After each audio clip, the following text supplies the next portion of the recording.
7:32, ya está con nosotros el doctor Ramiro Aguilar. Como siempre, un gusto conversar con usted, doctor. Le damos la bienvenida, el buenos días. Como diría el Joker interpretado por Jack Nicholson, tanto que hacer y tan poco tiempo. Hay un montón de temas que nos va a quedar corto el tiempo para conversar. Yo quisiera conectar los dos temas que citaba en mi comentario. Se ha ratificado la inocencia de Marcela Aguiñaga con respecto de esa glosa que emitió la Contraloría de Celi sobre los 41 millones del Parque Samanes, y por otro lado también conocer su reacción sobre esta intervención de la fiscal Diana Salazar el viernes anterior en la Comisión de Fiscalización. Bienvenido, doctor, buenos días. Muy buenos días, Alexis, un saludo muy cordial a todas las personas que están escuchándonos a través de la radio y a través de las radios amigas y de las redes. Respecto de Marcela, mire, me parece a mí que al final del día la justicia cumplió su rol. Yo soy abogado, soy un hombre formado en el derecho y entiendo que los errores en la justicia se dan, pero que todo el sistema está diseñado para evitar que esos errores caminen mucho. Entonces, la Contraloría de Celi, en vía administrativa, le fijó una glosa a la señora Aguinaga por una transacción hecha entre dos entidades públicas, es decir, el Estado negociando con el propio Estado, y eso obviamente impedía la posibilidad de que el Estado fuera perjudicado, es decir, el Estado no puede perjudicarse a sí mismo. Eso reconoció al final del día la Justicia Contencioso Administrativa y se ha dejado sin efecto la glosa en contra de la señora Aguiñaga. El tema aquí, como apuntaba el expresidente Correa en un tuit, es todo el daño, toda la persecución, toda la maldad, todo la carga de desprestigio que día a día se virtió sobre la señora Aguiñaga por la maledicencia de la política ecuatoriana. Y eso ya no es reparable, eso no es reparable. Hay que en este país hay que estar contento cuando la justicia a un inocente le reconoce su estado de inocencia y casi salir agradecido, porque en condiciones normales, y es un poco lo que vamos a charlar a continuación, uno está a criterio básicamente de quienes tienen el poder. La señora fiscal, en sus declaraciones ante la Comisión de Fiscalización, ha dicho que ella no tiene elementos de convicción suficientes como para abrir una investigación previa o como para formular cargos en contra de quienes están vinculados a esta operación de tráfico de influencias a las que se le ha llamado el caso de Danubio. El tema aquí es que la fiscal dice, en este caso, yo no puedo moverme por meros titulares. Y no obstante, como usted apuntaba, Alexis, en casos previos sí lo hizo. La pregunta es, ¿cuándo obró bien? ¿Sí? Y paradójicamente, hoy obra bien. Lo que demuestra con total claridad que contra Paula Pavón, Vigilio Hernández, Cristian González, contra Rafael Correa, contra Jorge Glass, obró mal. Entonces, es curioso, la fiscal puesta contra el paredón de la verdad, es decir, cuando le dicen, a ver, señora fiscal, aquí hay un caso de corrupción, de tráfico de influencias, que tiene grabaciones, que tiene investigaciones, ¿por qué no procede? La fiscal dice, no puedo. Entonces, claro, la reacción de todo el mundo es, pero ¿cómo que no puede ahora si pudo antes? Lo que le faltó a la fiscal es completar la frase. Antes pude, porque casi me lo ordenaron, es decir, era el precio por llegar a ser fiscal general.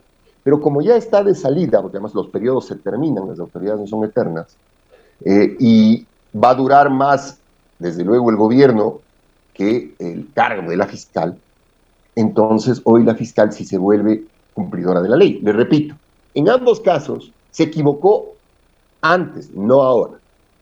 Ahora tendrá que validar las grabaciones, hacer un trabajo fiscal profesional y desde luego caminar. Pero digamos que en esa condición casi silvestre en la que actúa la fiscal, porque es una condición casi silvestre, a veces se le chispotean cosas. Y esta cosa que se le chispoteó, le repito, Alexis, puso en evidencia toda la persecución política de la que ha sido víctima el correísmo durante los últimos 5 años. Ahora, doctor, coincidiendo absolutamente en todo lo que usted ha expuesto en esta primera respuesta e intervención, el problema es que reconstruir sobre todo, no sé, una nueva línea de pensamiento, de reflexión ciudadana con respecto de estas noticias que han circulado durante los últimos años, que han convertido, como yo decía en el comentario, fíjese lo que es machacar todos los días, ¿no? O sea, a partir de las glosas de Celi en contra de la Revolución Ciudadana, que el correísmo es sinónimo de corrupción. Entonces, si tenemos instituciones que se han encargado de eso, y además con un aparato mediático tan grande y tan potente, repitiendo esas mentiras y reforzando esas mentiras todos los días, el país, ¿qué tiene que hacer para, lo que yo le decía hace un momento, reconstruir un poco todo lo que se ha venido a menos y se ha destruido en los últimos años? Bueno, yo creo que el país lo está haciendo ya. El 80% de reprobación muy dura que tiene el presidente Lasso es evidente. No hay encuesta hecha por cualquier grupo o organización política que no refleje que Lasso no pasó nunca de ese 20% de odiadores que le han dado el soporte y que le dieron el soporte en primera vuelta. El 80% del país ya no le es ni siquiera indiferente, le detesta. O sea, el 80% del país quiere que Lasso se vaya, como sea que se vaya. Lamentablemente, la democracia es el nombre del juego y la democracia tiene periodos y tiene mecanismos para hacer un contrapeso de poderes. Entonces, yo creo que el pueblo ecuatoriano ya no come cuento, pero sí hay un daño personal muy grande. Y le pongo un ejemplo muy chiquito, que es algo que leí este fin de semana. Hay un personaje que escribe en el Diario Expreso, se llama Roberto Aguilar. Se ha dado el señor en insultar y en denostar al correísmo 5 años o más, todos los días, siempre que puede. Venga cuento, no venga cuento, con los adjetivos que le parece. Con la señora Guiñaga, a propósito de esto, se ha ensañado varias veces. Uh-huh. Entonces, la pregunta es, un ciudadano común y corriente, que del otro lado tiene un personaje que tiene acceso, yo no lo llamo periodista, pero que tiene acceso a escribir en un periódico, y que durante 5 años le da, y le da, y le da, y le da, solo porque le detesta. Eso ya no es de ejercer la libertad de expresión, eso es un exceso del ejercicio del derecho. Un exceso del ejercicio del derecho que está sancionado por la ley, que causa la contraparte de que el ciudadano cualquiera tenga derecho a una reparación. Entonces, veo que la Revolución Ciudadana ha tomado buen criterio de ya procesarle a Aguilar, a Roberto Aguilar, y me parece bien porque ya el tipo es una cuestión personal entre él y Rafael Correa y los dirigentes de la Revolución. Pero ¿dónde tiene que resolverse eso? Que es a donde quiero llegar. Finalmente en un tribunal. Finalmente ante un juez, le demandarán por abuso del derecho, por daño moral, por lo que fuera. Al no tener ya una vía administrativa porque desmontaron la Supercom y la ley de comunicación. Correcto, exactamente, pero eso no significa que puede un personaje decir lo que le da la gana a usted durante 10 años y usted tener que cruzarse de brazos. De acuerdo. O reaccionar como Héctor Lautaro Chiriboga cuando Bellavista. O sea, exacto, ese no es del punto. Entonces, a donde quiero llegar, Alexis, es, finalmente creo que el Ecuador va encontrando un punto de equilibrio entre el odio ese enfermizo que durante muchos años, a través de estos mitos de una corrupción desenfrenada, fue metiéndole o inoculándole en el sistema sanguíneo de la sociedad ecuatoriana, los medios corporativos, la Fiscalía, la Contraloría, y hoy personajes como la propia señora fiscal no saben cómo salirse de su propio discurso, de su propia trampa, y quedan en el estado silvestre en el que acaba de quedar después de comparecer ante la Comisión de Fiscalización. Y son escándalos que le revientan al gobierno día a día, es decir, veo que el secretario jurídico de la presidencia tiene alguna relación de sociedad con un abogado que tiene la fuerza de llevarle a la directora de la aduana a una reunión particular en la embajada americana. Alexis, yo llevo 30 años de abogado, creo que lo he hecho con cierto digamos que con cierto nivel profesional, y jamás he tenido, ni siquiera se me había ocurrido el llamarle al director de cualquier entidad pública, decirle, oye, te convoco a una reunión en la embajada tal o en tal parte, y el director de tal entidad acompañarme como que yo fuera su jefe. Fabián Pozo, el marido de la señora Ana Belén Cordero. Belén Cordero, que a su vez es vicepresidenta de la Comisión de Fiscalización que tiene que hacer una evaluación de los actos de su marido. Uh-huh. Tienen ustedes el tema de la venta de cargos de los ad honorem. Los ad honorem, yo tengo una... A ver, yo no creo que sean tan ad honorem y que estén tan exentos de responsabilidad. Y le voy a explicar ¿Quién trabaja gratis, doctor Aguilar? Nadie trabaja gratis, absolutamente nadie trabaja gratis. Pero a donde quiero llegar es a esto. Finalmente, usted me puede decir, vea, Ramiro, tengo este programa de radio mañana, ¿qué opina? Tengo este invitado, ¿por dónde cree que pueden ir los puntos a tratar? Y yo puedo decir, mira, Alexis, mi opinión puede ser esta, revises este texto. Hasta ahí no pasa nada, es un mero consejo. Pero en el momento en el que el presidente, por decreto, y el decreto es una norma jurídica, le vincula a la administración pública a una persona, sea con remuneración o sin remuneración, es decir, sea como parte del equipo remunerado o ad honorem, de todos modos le está otorgando la función de consejero presidencial. El único matiz era que no cobraba sueldo. Al otorgársele por decreto la función de consejero presidencial, se transforma en un servidor del Estado,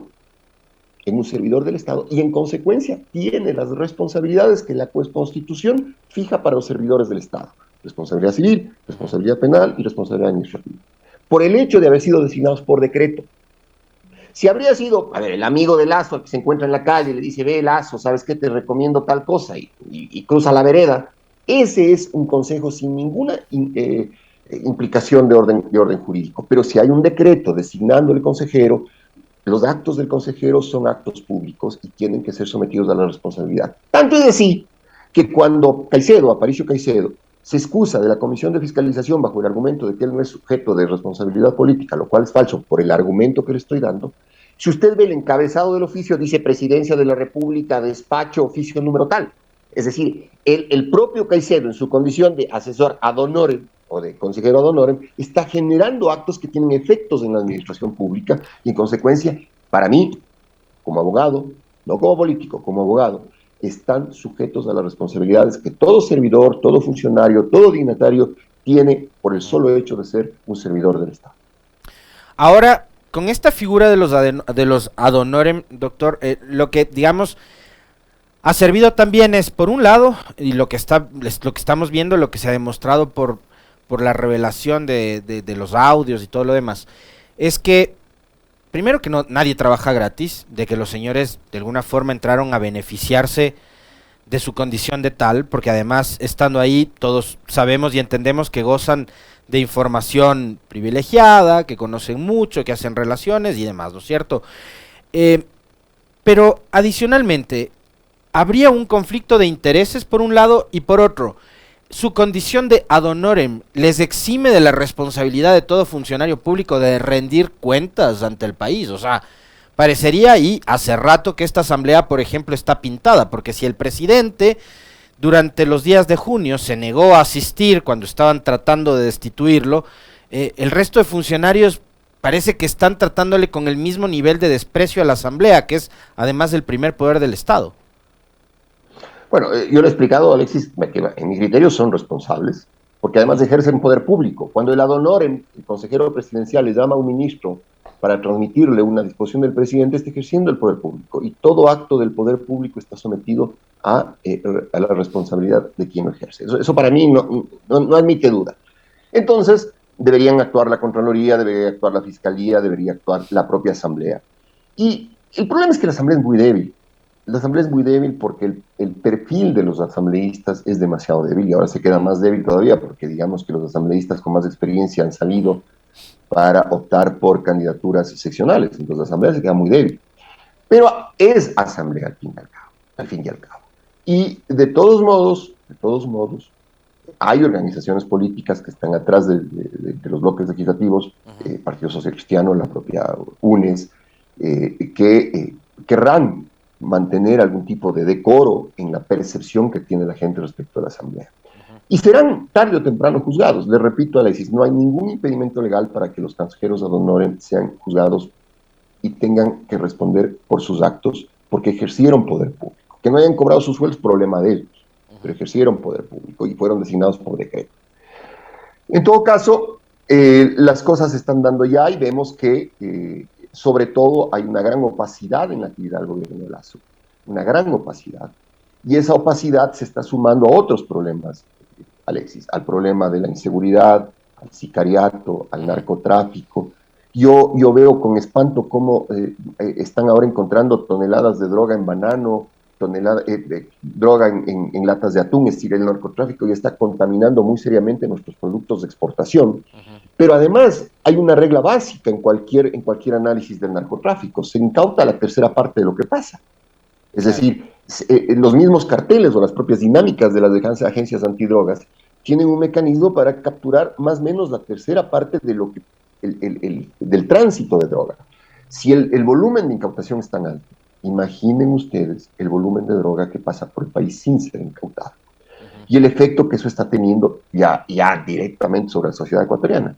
Entonces, ese efecto, más el desempleo que Lazo no ha podido resolver, más la ausencia de servicios públicos, ha creado además una sensación no solo de desprecio al gobierno y de desaprobación absoluta a Guillermo Lazo, sino una sensación de depresión nacional, de algo sobre lo que hay que trabajar mucho, una sensación de que el país no ofrece ya ningún tipo de alternativa. Y eso se está traduciendo, Alexis, también en que muchos ecuatorianos migran en condiciones muy peligrosas. Recién acaban de morir ecuatorianos en la frontera entre México y Estados Unidos. Y son cosas que hay que atender. Es decir, no se puede uno pensar que solamente un hecho es aislado. No, esto es una cuestión holística, sistémica, que tiene que ser analizada en su conjunto y que evidentemente el gobierno no tiene ni la competencia, ni la aptitud, ni la legitimidad para atender. Ahora, doctor, yo le planteaba la ausencia de Lazo. Y en este caso también Lazo es un presidente ausente, porque no es un presidente que sale al paso. O sea, durante el paro de junio, el presidente no estuvo sentado dialogando con la CONAIE y pasó grabando una infinidad de videos convocando al diálogo, pero finalmente él no se sentó a dialogar. No fue a la asamblea y hoy tampoco pone la cara para hablar de los temas de estos que están empañando a su gestión. Y usted decía hace un momento con mucha precisión, el problema es que en el gobierno de Lazo hay mucha opacidad, pero el presidente no sale a decir nada y tampoco se ve el mismo nivel de bronca de la opinión pública, exigiéndole al presidente una respuesta o exigiéndole al presidente que afronte esta situación por la que está atravesando su gobierno. Entonces, ¿qué decir también de un presidente que es ausente? Pero es ausente por incapaz. Es decir, cada que habla comete unos errores terribles. Antes de irse a hacer su chequeo médico en Estados Unidos, dijo que en 14 meses de gobierno había hecho más obras que en 14 años anteriores. O sea, ya es un tipo delirante. Cada que habla, habla tonterías, habla disparates. Y yo creo que él se sabe limitar. Se sabe audaz. Se sabe muy audaz. Pero se sabe limitado. Entonces no le veo en condiciones de enfrentar el país y su realidad abiertamente. Por eso es que todas sus entrevistas, además, Alex, son amañadas. Es decir, son entrevistas con periodistas que están ahí contratados para hacer un show más que una entrevista. Y en ese escenario, tampoco creo que al país le importe mucho, la verdad. Porque, le repito, las cifras dicen el 80% del Ecuador no le cree a Lazo. Si usted está gobernando un país donde el 80% de su población no le cree, ya poco importa lo que diga. Poco importa lo que diga. Yo creo que el primer objetivo de Guillermo Lazo en este momento, o del gobierno de Guillermo Lazo, es terminar su periodo. Es terminar su periodo. Y la verdad es que cada vez le veo condiciones políticas más difíciles para terminar el periodo. Cada vez le veo condiciones políticas más difíciles. Y eso no significa golpismo, significa que en algún punto, la ausencia del presidente, su incapacidad, su ineptitud harán que la Asamblea reaccione. O el propio presidente, que esto no hay que descartar. Yo creo que Lazo jamás le dejará el poder a Borrero, nunca.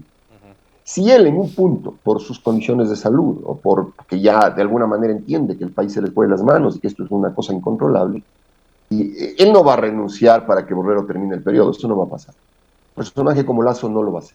Entonces, solo en esas condiciones, Lazo puede llamar a una muerte cruzada y aparecer como el demócrata, como el que no quiere lanzarse a la reelección, o puede incluso poner como punto de justificación su propio problema de salud, que no es un problema menor, y llevarnos a una muerte cruzada, que yo creo que sería saludable para el país. Pero si usted me dice, es importante que el presidente dé la cara, que el presidente se muestre, pues no, porque cada que aparece, delira. Bueno, lamentablemente sí, es verdad lo que dice el doctor Aguilar, pero digo, es lo menos que deberíamos esperar de un presidente, pues que esté al frente, que cuando hay un problema se haga presente. Bueno, ahora, ahí conectándolo con esto que le quiero plantear, ya digamos, el presidente no tiene el talento, no tiene el conocimiento, no tiene la preparación. Pero algo que dijo Correa la semana anterior conversando aquí con nosotros, doctor Aguilar, cuando usted no tiene el talento, ¿ya? Usted es futbolero, le voy a poner el ejemplo de un equipo de fútbol. ¿Ya? El director técnico para ganar un campeonato contrata a los mejores jugadores del mundo, ¿no? El presidente del Real Madrid para ganar 14 Champions compra a los mejores jugadores del mundo. Si usted es presidente, tiene que convocar a formar parte de su equipo de gobierno a los mejores ciudadanos posibles, a los más preparados. Pero resulta que le encarga la seguridad de entrada a la señora Alexandra Vela. Ahora a Diego Ordóñez. Tiene como consejero, como ad honorem, asesor o lo que sea, a Aparicio Caicedo, que es un tipo que tampoco da la cara, porque se negó a asistir a la asamblea la semana anterior, nunca concede una entrevista, y que ha sabido de tener la costumbre de llamar a funcionarios, a amenazar, a insultar, etcétera. Entonces, ¿cómo pretendo yo hacer un buen gobierno si no me rodeo de los mejores ecuatorianos? Por varias razones. Primero, porque yo creo que Lasso subestimó la tarea de gobernar. Es decir, a él le resultó fácil y le resultó rápido, supongo yo, hacerse del Banco de Guayaquil. Y creo que no le resultó muy complejo el administrar el banco. Pero administrar un país es algo muchísimo más complejo. Muchísimo más complejo. En esas condiciones, Lasso, al subestimar la tarea de gobierno, también subestima el equipo de trabajo. Y cree que con gente que haya pasado por la política, o con gente que esté dispuesta a inventar cualquier felonía, pues bastaba para gobernar, y no bastaba para gobernar. En esas condiciones, poner ministros de otro nivel implicaría que esos ministros le crean al presidente. Y a estas alturas del gobierno es complicado que alguien le crea a Lasso. Es complicado que alguien serio quiera ser parte del gobierno de Lasso, además con un gobierno que es opaco. Usted no sabe si el presidente le va a llamar para que haga cosas buenas o cosas malas. Que si un consejero ad honorem del presidente le va a llamar para que haga cosas buenas o cosas malas. El gobierno no tiene políticas públicas, entonces cualquier ecuatoriano serio, cualquiera, sentado con el presidente ante la propuesta de quiere ser mi ministro, la siguiente y baja, elemental pregunta del propuesto sería, bueno, presidente, pero ¿cuál es el plan de gobierno? ¿Cuáles son las políticas públicas que yo tengo que implementar? No hay. ¿Cómo no hay? No hay. Y entonces, tú tienes que ir al ministerio a implementar políticas públicas. Bueno, de acuerdo, pero entonces las políticas públicas, ¿qué son? ¿Progresistas? ¿Son neoliberales? ¿Qué políticas públicas implemento? Que ayuden a la gente. No, tienes que conservar, tienes que hacer lo que puedas con la plata que te dé el Ministerio de Finanzas, que es un poco la queja que fue de la Chola Cabrera cuando fue ministro del Ministerio de Transportes, la queja de la señora esta de la Secretaría de Derechos Humanos, y todo el mundo cuando se va se queja de que no hay recursos. Entonces, si no hay recursos y no hay políticas públicas, cualquier persona seria le va a decir, presidente, no, muchas gracias. Porque yo no necesito en mi currículum ser ministro de un gobierno como el suyo, si yo voy a fracasar en el ministerio. Entonces, gracias, presidente, vaya nomás a buscar a los señores Ordóñez, al señor Aparicio Caicedo, vaya a buscar al señor Sevilla, vaya a buscar al señor Pons. Por ahí va su nivel, presidente. No, muchas gracias, le agradezco. Este es un gobierno que también está conformado desde la cabeza, doctor Aguilar, y usted además los conoce bastante bien porque muchos de ellos los conoció en la asamblea y los conoce por su trayectoria en la política y profesional también, que se la pasó 10 años... Por la vida en general. Se la pasaron 10 años hablándonos del respeto a la independencia de funciones, de cómo hay que ser un verdadero demócrata y de tales. Ahora tenemos un presidente que le mete sus narices, además con fuerza pública, al Consejo de Participación, a la super de bancos, a la justicia a través de vocales que han servido como títeres para hacer lo que el gobierno quiere. ¿Es un gobierno respetuoso de las funciones, de la autonomía, de la independencia de estas funciones del Estado, el de Guillermo Lasso o no, doctor? Y yo ahí le quiero atar a un tema específico.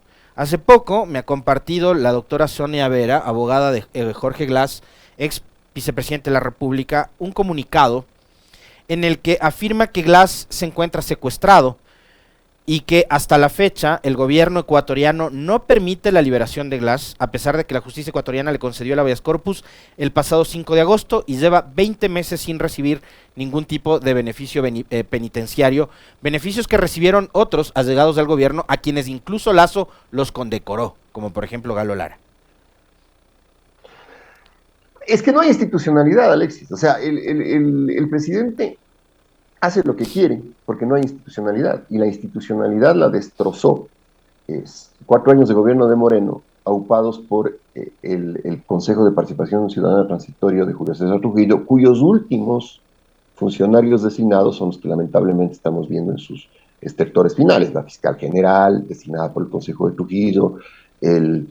Entonces, ¿qué pasa, por ejemplo, en la superintendencia de bancos? Presenta una terna al Consejo de Participación Ciudadana. La terna nace del propio presidente. Es verdad que si a usted el presidente le pone en la terna un mínimo sentido del honor, le hace pensar que si el presidente le llama y le dice, mire, quiero que te excuses de la terna, el sentido del honor le dice, presidente, si usted me puso, yo me excuso porque ya no quiere, perfecto. Pero no hay forma, más allá del honor, de obligarle a un miembro de una terna para que se excuse. Y si en algo son escaso de honor es en política los lazis, los seguidores de Lazo. Y el superintendente actual, González, fue puesto en la terna en estas condiciones. Así es. Ok, el Consejo de Participación Ciudadana lo designa, la Asamblea lo posesiona, y el presidente del Consejo de Participación Ciudadana, que es otro personaje opaco, ¿sí?, va y presenta una acción de protección ante una jueza, y la jueza dice, voy a anular el proceso de designación del superintendente. No hay forma de que ese fallo judicial sea ejecutable, es decir, es un fallo inejecutable. ¿Por qué? Porque no se puede, vía acción de protección, anular un procedimiento establecido y ejecutado en la Constitución y por otra entidad, por otra función del Estado. Entonces, ¿es válida la posesión de González? Sí. Ahora, González tiene en este escenario de ausencia de institucionalidad la fuerza política para consolidar su designación. No lo veo. Y ahí es donde uno se plantea la pregunta básica, Alexis. ¿Qué interés o quién le avivó, quién le cooptó a González para que defienda con uñas y dientes su posesión en la superintendencia de bancos, cuando nació de una terna que presentó el presidente y que en realidad, le repito, no en términos jurídicos, no en términos políticos, pero sí en términos éticos? Si el presidente te pone y luego el presidente te llama y te dice, por favor, excúsate, uno tiene que excusarse. Pero eso es honor, eso es una cosa intangible. El derecho no actúa sobre el honor. Pero en todo caso, todo este desmadre que hay en el país es producto de una no debilidad institucional. Ya no hay instituciones, Alexis. Acaban de capturar a 8 oficiales de la Marina en servicio activo, comerciando droga que ellos mismos habían incautado en Galápagos. ¿Me entiende? O sea, estamos en un problema muy, muy serio, y le repito, Lazo no da ni el cilindraje, ni la capacidad, ni el equipo como para sacarnos de este problema muy serio. Le citaba el caso de Glass. Bueno, el tema de Glass es un tema evidente, ¿no? Es un tema tan evidente, y no voy a ser yo quien lo diga. En página 2, en un diario argentino, uno de los juristas más renombrados de América Latina, que es Eugenio Raúl Zaffaroni, que fue miembro de la Corte Suprema de Argentina, que fue miembro de la Corte Interamericana de Derechos Humanos. O sea, el criterio de Zaffaroni no es el criterio de estos constitucionalistas vírgenes que ahora están saliendo en el Ecuador, ¿no? Que son los únicos especímenes de constitucionalistas vírgenes que hay en el mundo. Bueno, pero no es el criterio de ellos, pues es Eugenio Raúl Zaffaroni. Y Zaffaroni ha dicho efectivamente lo que está afirmando la abogada del señor Glass. Glass está secuestrado por el Estado ecuatoriano, es decir, ya la detención de Glass es una detención arbitraria porque hay una decisión judicial que ordenó su liberación. Su liberación vía habeas corpus. Y si usted quiere un poco bucear más en el tema Glass, se va a dar cuenta que Glass debió haber estado mucho tiempo mucho tiempo atrás libre, gozando de la prelibertad de la que habría tenido derecho cualquier persona privada de libertad en las mismas condiciones. Entonces, le repito, en el tema de Glass yo creo que ya no hay discusión. Es un rehén del Estado, es un rehén del grupo más duro, más fascista, más odiador, de este 20% que todavía le presiona a Lazo y que ahora ha salido feroz a perseguir a todos los que opinan distinto, de lo cual se quejan además toñatos de la posta. Pero este es un rehén de este 20% de fascismo, que a la final es el último adoquín sobre el cual está pisando Lazo para sostenerse en el gobierno, políticamente hablando. Entonces, un poco, ya para simplificar la cosa, Glass es un rehén de Lazo. Glass es un rehén de Lazo. Y, insisto, no lo digo yo, no lo dicen los constitucionalistas vírgenes del Ecuador, lo dice un personaje de la talla jurídica de Eugenio Raúl Zafarra. Bien, doctor, vamos cerrando, ya nos queda poco tiempo, como siempre, tan interesante las charlas con el doctor Ramiro Aguilar, pero que asimismo el tiempo no perdona. Y este último tramo le quiero invitar a conversar sobre política, ¿no? Se avecinan las elecciones seccionales, vamos a elegir prefectos, alcaldes y concejales, juntas parroquiales. Hoy arranca el periodo de inscripción hasta el 20 de septiembre. Desde hoy pueden empezar a inscribirse los candidatos. Y hay novedades, ¿no? Porque lo último fue que el Tribunal Contencioso Electoral definitivamente resolvió que Jorge Yunda perderá sus derechos políticos y no podrá ser candidato. De ahí, analizando de entrada lo que ha sucedido con Yunda, ¿cómo ve también la papeleta de aspirantes de la alcaldía y prefectura en el caso de Quito y Pichincha? A ver, es público que mi candidato es Pavel Muñoz para la alcaldía y Paola para la prefectura, Paola Pavón. Me parece a mí que en el caso de la alcaldía, concretamente, Pavel es el candidato más capacitado. Es decir, Pavel es todo lo contrario a lo que hemos conversado de Lazo en toda esta mañana. Es un tipo competente, con experiencia en el sector público, un planificador, un tipo con formación académica, un tipo con experiencia política, un tipo serio, es un tipo que no genera enemistades, no es un tipo conflictivo. Entonces, para mí, en mi opinión personal, yo creo que lo mejor que le puede pasar a la ciudad es que Pavel Muñoz sea elegido alcalde de Quito.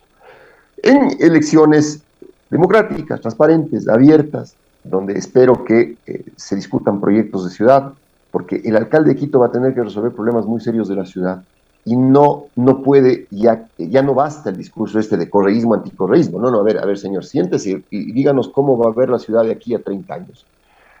¿Qué es lo que necesitamos resolver? Los problemas de hoy y además planificar la ciudad a 30 años. En el tema de Jorge Yunda, yo tengo ahí una duda, y es cómo es que Yunda terminó siendo juzgado por los jueces ad hoc. Es decir, en un largo proceso, supongo yo que el hombre habrá recusado, vuelto a recusar, recusado y vuelto a recusar a los jueces. Y a la final se le durmió el diablo y terminaron estos jueces ad hoc, o estos jueces temporales, o como les quieran llamar, privándole sus derechos políticos. Yo, en lo personal, le digo, soy enemigo de estas cuestiones y yo creo que la democracia se resuelve en elecciones. Lo dije en un tuit y lo repito ahora, a mí me habría gustado que Yunda esté en la papeleta y ganarle a Yunda en elecciones democráticas, abiertas, libres, exponiendo programas, ideas, debatiendo modelos de ciudad. Eso me habría gustado. Yo no estoy contento con que a Yunda le hayan sacado de la papeleta por un carpetazo, por una movida un poco oscura, opaca del Tribunal Contencioso Electoral. ¿Sí? Yo creo en la democracia. Y en ese escenario, me parece a mí que la democracia pedía una elección abierta con todos los candidatos en la papeleta. Sin embargo, me parece también bueno que el Yunda se haga cargo de sus errores. Ya este domingo se hizo cargo del primer error. Y el primer error de Yunda es haber puesto a Guarderas como concejal. Al punto que muchas encuestas en Quito dicen que la ciudad ve como uno de sus problemas al alcalde Guarderas. Es la primera vez en la historia política de la ciudad que, medido en encuestas, el alcalde es uno de los problemas de la ciudad. Y también el 80% de los quiteños quiere que Guarderas se largue. El 80% de los quiteños guarderas no le quieren, no le puede ver, no le ve como un usurpador, como una persona que llegó ilegítimamente al alcalde. Y está contando los días para que haya una elección y tengamos un alcalde electo y un alcalde legítimo y democrático. Pero Guarderas tiene un creador, y el creador se llama Yunda. Yunda, que también hoy iba por Pachacuti y atrás iba, en las elecciones anteriores se palanqueó un puestito ahí en el partido que tenía el fiscal Pesante, ¿se acuerda usted? Así es, Unión Ecuatoriana. Exactamente. Y antes fue candidato De de país. APE, de país. Entonces, yo creo que yo no soy hombre de consejos, yo soy un observador de la política ecuatoriana, pero creo que Yunda lo primero que tiene que hacer es definirse políticamente y entender que la política se hace con seriedad, que la política no se hace siendo candidato por cualquier partido, porque el man es chévere, cualquier man chévere, sino que la política tiene estas ramificaciones que son profundas y que superan la popularidad. Yo creo que esa es la gran lección, digamos, del drama político de Yunda, más allá de que, le repito, a mí, en lo personal, a Ramiro Aguilar me habría gustado tenerle en la papeleta a Jorge Yunda para vencerle en las elecciones seccionales del próximo año. Sin Yunda en la papeleta para alcalde, ¿se complica, por ejemplo, Churuchumbi en la aspiración para prefectura? Sin duda, sin duda, sin duda. Porque digamos que la baraja fuerte ahí era Jorge Yunda. Era quien le iba a Jorge abrir Yunda las puertas en Quito a en Churuchumbi, ¿no? Claro, a ver, Jorge Yunda tiene razón en una cosa. Y es que pese a que le trajo guarderas, pese a que tuvo una alcaldía frustrada, todavía tenía el primer lugar en las encuestas con un porcentaje interesante. No mayor, pero un porcentaje interesante. Pero yo creo que eso debe servirle a Yunda para construir estas reflexiones que le digo, es decir, para tener seriedad en los partidos políticos que escoge, para poder tener seriedad en la propuesta política que da la ciudad, y debe servirle también y a todos los políticos, no solamente a Jorge Yunda, a todos los políticos, saber que hay que ir con gente leal en las listas, porque si no pasa el guarderazo que le pasó a Yunda. Sin embargo, si Yunda sale de la papeleta, no hay que pensar ingenuamente que los electores se endosan. Eso es un error. Si Yunda sale de la papeleta, el esfuerzo de los que quedan en campaña todavía debe ser mayor para poder dirigirse al electorado de Yunda con un proyecto de ciudad que sea inclusivo. Y ese es el gran reto. Veo que incluso la derecha está entendiendo este reto, porque ya no hay este odio caníbal que quería volver fascista a la ciudad de Quito, porque el personaje más fascista de la ciudad de Quito, que es el candidato Andrés Páez, tiene también el 80% de rechazo a la ciudad. Pero podría suceder, doctor, que, digamos, yo he visto, usted también lo habrá visto, porque circuló en redes y en los medios de comunicación que le han dado mucha difusión también, esfuerzos de, por ejemplo, organismos no gubernamentales como Participación Ciudadana que han tratado de juntar a los actores del centro hacia la derecha para conseguir una candidatura de consensos, llaman ellos, ¿no? Entonces ahí está Patricio Alarcón, está Andrés Páez, está Jessica Jaramillo, estaba Andrés Castillo, estaba Pedro Freile. Finalmente todos son candidatos, no solo alcaldes, sino también a prefectos, o sea, lo que le den. Lo importante es que aparezca su rostro en una papeleta, ¿no? Porque así parece que es, o sea, ¿cómo funciona esto? Entonces bueno, se ven como dispersos. Todos hemos pasado por eso, Alexis. Todos hemos pasado por eso, por ahí no pasa el pecado. Ya, pero se ven como dispersos, o sea, lo que digo es se ven como dispersos, y puede suceder que en este tiempo, que hasta el 20 de septiembre, puedan consolidar esa candidatura de consenso, o usted ve que en realidad ellos están cada uno peleando por su propio espacio de poder. A ver, yo creo que irá cada uno por su candidatura, porque además, mientras más se fragmente el voto, más posibilidades tiene alguien de ganar con el voto duro que tiene. Me explico, es decir, si hay 10 candidatos, yo personalmente creo que la elección sin Yunda en la papeleta ahora está entre Pavel Muñoz, Luisa Maldonado y algún candidato de la derecha. Algún candidato de la derecha. Páez no es. Páez en encuestas es una persona que tiene una reacción en la ciudad de Quito del 80%. No sé cuál haya sido el impacto de Freire al ser ahora candidato por el Partido Socialista. O sea, no le veo a la derecha votando por el Partido Socialista o a la Partido Socialista votando, poniendo de candidato y aupando una candidatura de un tipo que firmó la carta de Vox, que es esta cuestión de la iberósfera y de que quiere volver a la monarquía, etcétera. Pero en el Ecuador pasa cualquier cosa. En este escenario, la derecha puede ir consolidando una candidatura, sí, pero yo creo que no alcanzará. Si me piden mi opinión personal, sobre la base de un Quito que ha sido tradicionalmente progresista, la elección para la alcaldía estará entre la señora Maldonado y Pavel Muñoz. La candidatura de Freire, no sé si esto sabía usted, doctor, pero es auspiciada por una alianza, y es del Partido Socialista con Suma. Y Suma es una tienda política que no es ajena a usted, porque usted fue candidato en el 2013. ¿Y qué le dejó su paso por Suma y conocer a Mauricio Rodas? A ver, Suma en su momento, cuando se creó en el 2013, era un partido político, un movimiento político básicamente de centro, era un espacio centrista, ¿no? De centro.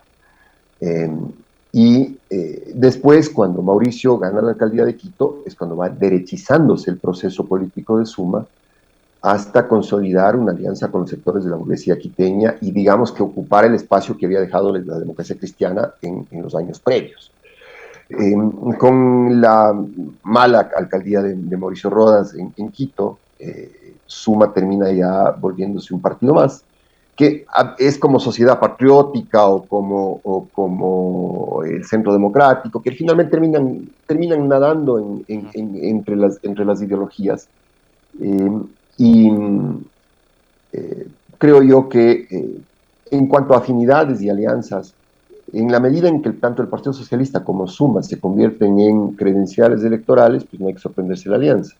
Y en la medida, me sorprende más el hecho de que hayan tomado como candidato a Freire, que es un personaje filofascista de concepto, ¿no? Muy cercano a Vox en España. Pero, le repito, no sé si Freire sea capaz de aglutinar los votos de la derecha. No sé si sea capaz, porque la derecha más feroz de Quito, la más filofascista, es muy violenta.